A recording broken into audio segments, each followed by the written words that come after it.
Good morning, Busy Bees. It is Monday, April 20th, 2026. Here's your morning news rundown in under 5 minutes. Tensions are rising as the U.S. seizes an Iranian oil tanker, putting the fragile ceasefire at risk. Iran is now threatening the retaliation, including possible action against regional ports, shipping routes near Iran.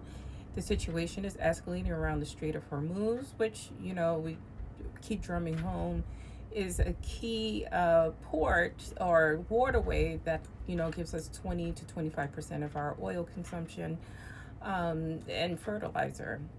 According to the reporting from the Wall Street Journal, during all of this, top military officials have reportedly limit or controlled access to Donald Trump for the Situation Room, raising questions about internal decision making during the conflict. I mean, he is supposedly the commander in chief. And if you're questioning whether he should be in the Situation Room, maybe we're questioning whether he should be president of the United States. On top of that, you have reporting that Kash Patel's alcoholism is at an all-time high. I mean, it doesn't take a rocket scientist to know that he should never have been in that position and is abusing his power. Also, this is a little bit more than alcoholism. I'm not saying anything, but the nose knows. And I'll leave it at that. You can guess what I'm saying. Unfortunately, this weekend we had another shooting that's related to domestic violence. In Louisiana, children were among the dead. Authorities have identified victims, and the perpetrator was their father. Victims include children ages 3 to 11. Now, the news is riddled with men committing heinous violence against women.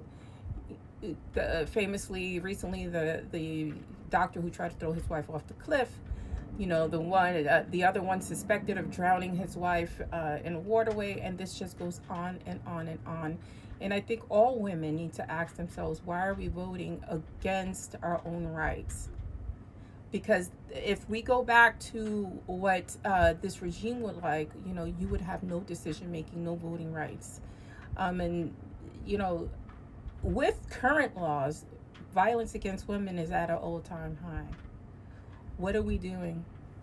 What exactly are we doing? According to the Washington Post, a controversial teaching method backed by conservatives is rapidly expanding across the U.S. Supporter says it promotes structure and traditional values, so we're indoctrinating our children into this ideology.